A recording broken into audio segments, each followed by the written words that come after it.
Tannins. जैसे हमने पहले पढ़े ग्लाइकोसाइड, वोलेटाइल, रेसिन, सारे सेम वही चीज है, उसी तरीके से हमने इसको देख लिया है। These are organic non-nitrogenous compound having astringent taste. They are pale yellow to light brown in color.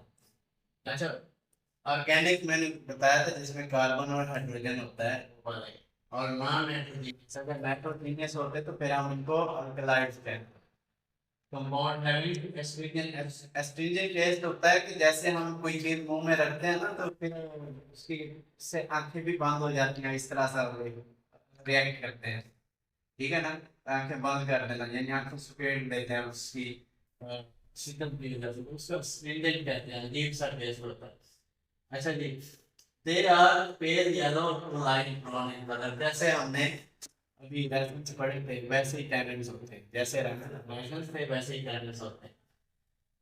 अच्छा जी, ड्रग नेम है कैटेचो, उर्दू नेम कथा, और बायोलॉजिकल सोर्स है अकेशिया कैटेचो, फैमिली है लेग्यूमिनेसी नोजी, और केमिकल क्लास है टैनिन्स। अब ऑब्वियसली टैनिन्स पढ़ रहे हैं तो टैनिन्स की क्लास है इसकी।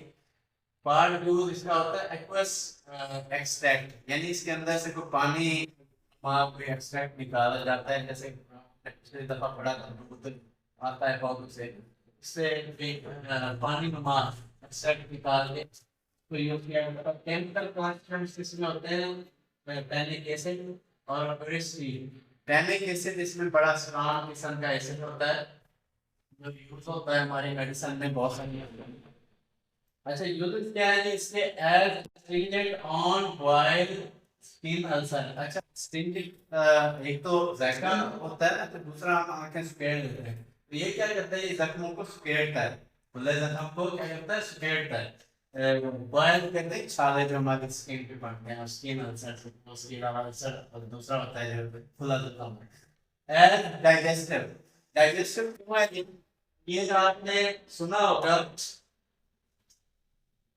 कथा पान में लगता है, पान में एक ब्राउन सा कलर पान के ऊपर कर देते हैं, वो जो पत्ता होता है ना उसके ऊपर ब्राउन सा कलर डाल देते हैं, तो ब्राउन कलर वो इस कत्थे का होता है।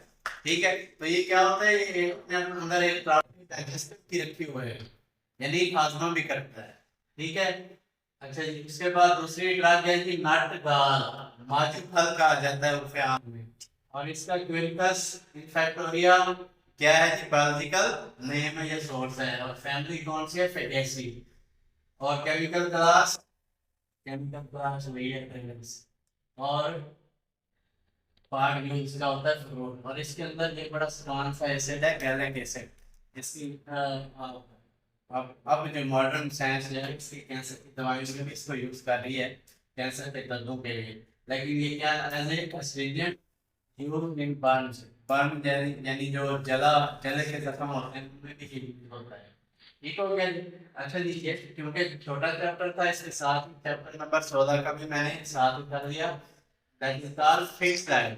हमने वोलेटाइल आयल पढ़े हैं, वोलेटाइल आयल मुराद के अगर हम खुला छोड़ते हैं तो वो हवा में एवेपोरेट हो जाते हैं, उड़ जाते हैं, जबकि फिक्स्ड आयल जो है वो नहीं उड़ते। वोलेटाइल आयल आपके कपड़े पे लग जाए तो वो निशान नहीं छोड़ता, ठीक है ना, जबकि फिक्स्ड आयल लग जाए तो उस कपड़े पे निशान छोड़ देता है। ठीक है। अच्छा जी, वोलेटाइल आयल में बहुत सारे पढ़े थे, लेकिन इसमें हमने सिर्फ एलिमेंट आयल जो आपकी बुक के अंदर है वो एलिमेंट आयल है, वैसे इसके तो 2-3 है। These are esters of glycerol with fatty acid। ठीक है, ईस्टर जैसे हमने अभी रिसेंटली प्रोटीन में पढ़ा है पॉलीमर्स, तो ईस्टर जो है इसी तरह हमने लिपिड में ईस्टर पढ़े थे, यानी तो दो फैटी एसिड को मिलाने वाला जो बॉन्ड होता है उसको ईस्टर कहते हैं। ठीक है, समझ आ गई। अच्छा, क्या है, these are esters of glycerol with fatty acid। They are non-volatile in nature, यानी कि ये उड़ते नहीं है हवा में, इनको खुला छोड़ दे तो वैसे के वैसे रह जाता है। For example, castor oil, cod liver oil और almond oil। castor oil का जो है काफी सारा इस्तेमाल होता है हमारी इंडस्ट्री में, मेडिकल इंडस्ट्री में। cod liver oil आपने सुना कभी? नहीं सुना? मच्छी के तेल वाले कैप्सूल सुने? Yes sir. वो वाले होते हैं कार्डनी वाले, ठीक है। और एल्मंडाइड, अच्छा इसमें हमने पढ़ा सिर्फ एल्मंडाइड ही है, क्योंकि आपकी बुक में सिर्फ यही दिया हुआ है। अच्छा जी, इसका उर्दू नेम है बादाम का तेल, और वर्टिकल सोर्स या नेम है ब्रूनस मैक्टेलस। इधर एक गलती हो गई है, ये ए छोटा लिखना है, बड़ा नहीं लिखना। दूसरा नाम, पहला नाम जो है उसका पहला नाम बड़ा होगा, दूसरे का छोटा होगा। इसकी फैमिली है रोज़ेसी,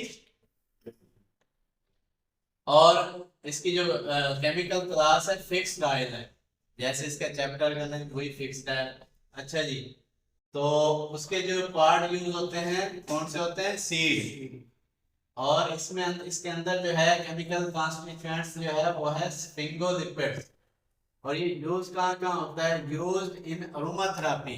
अरोमा कहते हैं खुशबू को। मेरी एक शागिर्द भी है, उनका नाम भी अरोमा है।